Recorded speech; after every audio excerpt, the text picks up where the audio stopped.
میں ہوں فیصل حمید اور آپ دیکھ رہے ہیں HKM ہم کراچی میڈیا کا پروگرام ہم رمضان۔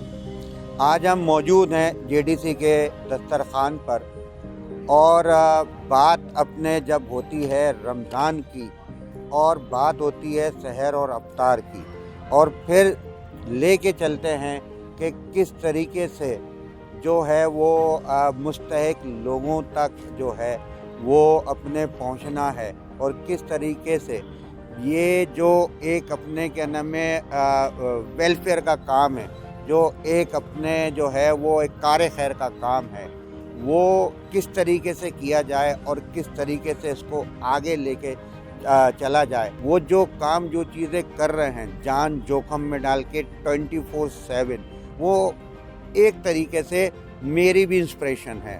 ہم کراچی سوشل ویلفیئر آرگنائزیشن ان کے ہی مشن کے ساتھ جو ہے وہ چلنے کی کوشش کرتی ہے، جس طریقے سے وہ لوگوں کی مدد کر رہے ہیں، چاہے وہ کسی بھی شعبے میں ہو۔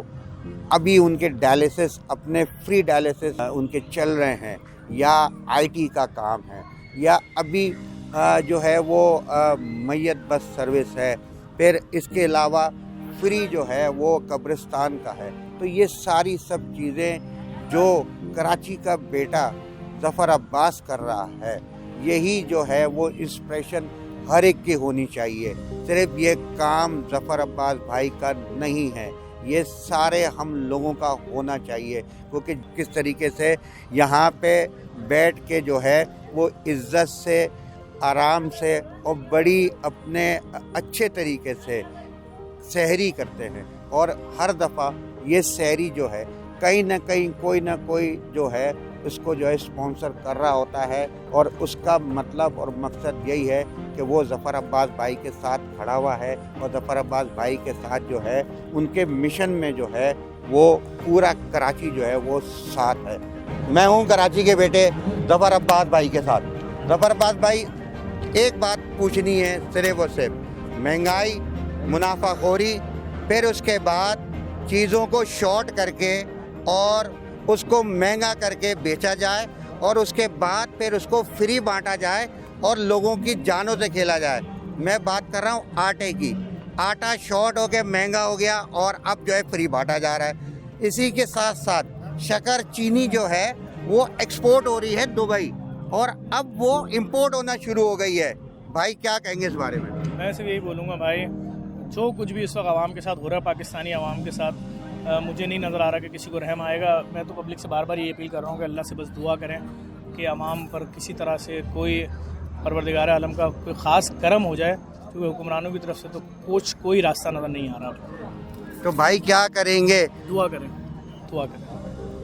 دعا کریں گے اور ظفر بھائی کا ساتھ دیں گے، یہ بات یاد رکھیے گا، کیونکہ یہ جو کام کر رہے ہیں اس میں ہمیں ان کا ساتھ دینا ہے، کیونکہ یہ پورے کراچی کے لیے لڑ رہا ہے، ایک ایک بندے کے لیے لڑ رہا ہے، بلکہ پورے پاکستان کے لیے لڑ رہا ہے۔ تو ہمیں سب کو مل کے خلوص نیت کے ساتھ، بغیر کوئی کسی قسم کا کرٹیسزم کیے ہوئے، ظفر عباس بھائی کا ساتھ دینا ہے۔ میرے ساتھ اس وقت جو شخصیت موجود ہیں، میں ان کی تعریف میں کچھ کہوں گا نہیں۔ میرے ساتھ موجود ہیں میری بہت ہی اچھی آپا زیبا شہناز صاحبہ۔ السلام علیکم۔ وعلیکم السلام۔ کیسی ہیں آپا؟ الحمدللہ، خیریت سے؟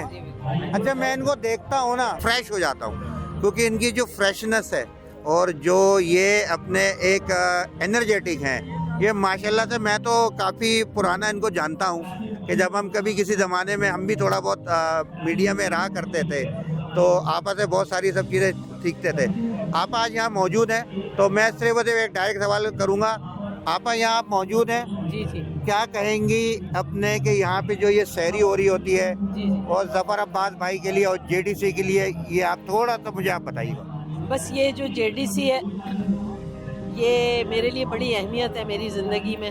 جب مجھے ظفر عباس کے بارے میں آج سے 6-7 سال پہلے پتہ چلا، جبکہ ظفر تو 13 سال سے کام کر رہے ہیں، تو میں نے ان کو قریب سے آ کے جانا، پہچانا اور دیکھنے کی کوشش کی کہ کیا جیسے NGOs کام کرتی ہے ظفر عباس وہ کر رہے ہیں، یا واقعی ظفر عباس لوگوں کے دکھ کا مداوع کر رہے ہیں۔ تو مجھے محسوس ہوا ظفر ایک اکیلا تنہا تھا، اور اس کے ساتھ کچھ گروپ تھا جو اس کے عائشہ منزل کے ساتھی تھے جب زلزلہ آیا تھا، وہاں سے اس نے اس کا آغاز کیا تھا 13 سال پہلے. اور میں نے دیکھا یہ وہ لڑکے تھے جو جی جان سے کام کر رہے تھے، چاہے اپنے گھروں سے، اپنے رشتہ داروں سے. میں نے ان کو ہر وقت دیکھا، ہر چیز میں بھاگتے ہوئے. تو میں بول ٹی وی پہ اس وقت وائس پریزیڈنٹ تھی اور یہ میرے ایک انٹرویو میں آئے تھے. تو میں نے پھر ظفر کو کہا کہ میں مختلف موقعوں پہ آتی رہی. یہی جہاں آج ہم بیٹھے ہیں یہاں پہ مٹی اور بالکل ویسا ہوتا تھا. ایک انہوں نے یہاں پہ انتظام کیا تھا کہ لوگوں کو روڈ پہ روزہ کھلواتے تھے. پھر میں آتی رہی، میں اکثر آ کے کہتی تھی ظفر بھائی میں چھاپا مار رہی ہوں، دیکھنے آئی ہوں، آپ کام کر رہے ہو، آپ کام کر رہے ہو. تو ایک دل جب یہاں دیکھا دسترخوان امام حسن اور ان بچوں کو کام کرتے، تو دل نے ایسا اندر سے ایک آواز آئی کہ زیبا شناز آپ کو یہاں ان کے ساتھ کام کرنا چاہیے. اور میں نے ظفر سے کہا کہ ظفر میں اب تمہارے ساتھ کام کروں گی. پھر ظفر کا ایک آئیڈیا آیا کہ یار ساری روڈوں پہ لوگ روزہ کھلواتے ہیں آپا، میرے ذہن میں آیا کہ میں ایک سحری کا پروگرام کروں. تو اس زمانے میں بالکل کراچی سناٹے ہوتے تھے. نے کہا رات کو کون کیسے روزہ کھولے گا، روزہ رکھے گا. تو انہوں نے ایک ٹرائی کی. ہم جتنے لوگ تھے خود ہی اپنے ڈبل روٹیاں، مکھن لائے، جیم لائے. اور خواتین یہ جتنے بچے ہیں نا ورکر، ان کی بہنیں، امی ہیں، سب آئیں، خود ہی مکھن لگا رہے ہیں، ڈبل روٹی بنا. تو ہم لوگوں نے ناشتہ بنایا اور یہاں پہ ایک چھوٹا سا سگنل ہوتا تھا جب یہ اسٹیشن نہیں بنا تھا. تو ہم نے لوگوں کو اسکوٹر پہ روکا کہ رکیں آپ کو سحری کروانا ہے. کچھ نے بولا جی، کچھ بھاگ گئے، کچھ ڈر گئے، کچھ نے کہا اچھا کہاں ہے. دیکھا دور کہ ہاں وہاں پہ وہ جو ہے بیٹھے ہوئے ناشتہ بنا رہے ہیں. تو پھر آہستہ آہستہ اس سال تھوڑا مشکل تھا، یہ 2010 کی بات ہے. پھر اس کے بعد ماشاءاللہ ایسا ہوا کہ یہ سحری جو ہے وہ کراچی کی پہچان بنتی چلی گئی. 2000، 4000، پھر یہ ہوا 30,000، 40,000 لوگ ماشاءاللہ آئے اور یہ ایک فیسٹیول کی شکل اختیار کر گئی. اور اللہ رب کریم نے اس میں اتنی برکت ڈالی کہ لوگ خود ہی آتے تھے. ظفر بھائی کو پتہ بھی نہیں ہوتا تھا، پتہ چلا ایک ٹرک آیا ہے 100 دیگیں بھیج دی، کس نے وہ نام ہی نہیں بتا رہا. تو اس طرح ظفر کو اللہ رب کریم نے اپنا ایک نمائندہ بنایا. دیکھیں رزق کھلانے کے لیے اللہ پاک خود نہیں آتے ہیں، اپنے کسی بندے کو منتخب کرتے ہیں. اس سے منتخب کیا اور پھر اسی کی مدد کے لیے وہ فرشتے بھیجے جس کا پتہ نہیں ہوتا تھا. اور ظفر کو دل و جان سے دیکھا گیا. شوگر کے مریض ہیں، اتنا کام کرنا کہ ان کے پیر اتنے سوج جاتے ہیں، لیکن یہ کام کر رہے ہوتے ہیں. اور میں نے یہ دیکھا کہ اس کی سچائی، اس کی محنت. میں نے کہا نہیں جی یہ ہے جگہ. دسترخوان امام حسن کے علاوہ پھر آپ دیکھیں ڈائلیسس کا بولا کہ زیبا آپا میں ڈائلیسس سینٹر کا خواب ہے، وہ اللہ نے خواب پورا کیا. میرے ساتھ ایک دبنگ شخصیت ہے جن کا نام ہے فیضان راوت. کیسے بھاجن خیریت سے؟ الحمدللہ. آپ سنائیں گے؟ فیضان بھائی یہاں پہ JDC پہ آپ آتے ہیں اور ظفر بھائی کے ساتھ مل کے بہت سارے کام، بہت ساری چیزیں کرا رہے ہیں، لیکن جو اس وقت حالات ہو رہے ہیں یہ کیا اپنے کچھ بہتری کی طرف جاتے ہوئے آپ کو نظر آ رہے ہیں بھائی؟ جیسے کہ آپ کو پتہ ہے کہ آج کل پاکستان کے حالات کس سمت پہ جا رہے ہیں اور یہ جو معاشی صورتحال ہے اس سے بھی آپ واقف ہیں. پچھلے دنوں بھی جو واقعہ ہوا آپ کے سامنے بھگدڑ مچنے پہ جو لوگ شہید ہوئے ہیں، میں تو ان کو شہید ہی بولوں گا. بیچارے اپنے لیے روٹی روزگار کے لیے باہر نکلے تھے. ایک کہیں اعلان ہوا کہ جی کچھ پیسے ملیں گے. میں اس کی غلطی بھی نہیں بولتا. چلیں وہ سیٹ کی، اس نے بھی اچھی کوشش کی ہوگی، لیکن وہ کوشش جو ہے وہ لوگوں کی انسانی جانوں کے ضیاع پہ ختم ہوئی. دوسری طرف آپ آ جائیں کہ آج TV چینلز نے کیا کیا، اس کے اگلے دن وہی ناچ گانا، وہی گانے، وہی سحری افطار میں ناچ گانا جو ان کا چلتا ہے وہی چلتا رہا. تو اس طرح قومیں ترقی نہیں کرتی، اس طرح قومیں آگے نہیں بڑھتی. وہ کوئی کہاوت آپ نے سنی ہوگی کہ مجھے تم پڑھی لکھی مائیں دو، میں تمہیں ترقی یافتہ ملک دوں گا. تو پڑھی لکھی مائیں اس لیے بولا کہ بیسیکلی دیکھیں کہ ہم یہ اس تعلیم کو عام کریں گے، شعور کو عام کریں گے تو کیا ہوگا کہ ہم پھر غلطیاں نہیں کریں گے. اس وقت ہماری قوم مسلسل غلطیاں کر رہی ہے، ہمارے سیاستدان مسلسل غلطیاں کر رہے ہیں، ہمارے ادارے مسلسل غلطیاں کر رہے ہیں. ان چیزوں سے بچنا ہوگا. بس میرا ایک میسیج ہے کہ معافی مانگیں اپنے گناہوں سے. ہم سب کو چاہیے اپنے گناہوں سے معافی مانگیں. ہم بہت گناہ گار ہیں، اللہ پاک ہم سے ناراض ہیں. یہ ملک ایک زرعی ملک ہے. اس زرعی ملک میں ہمیں گندم امپورٹ کرنا پڑ رہی ہے.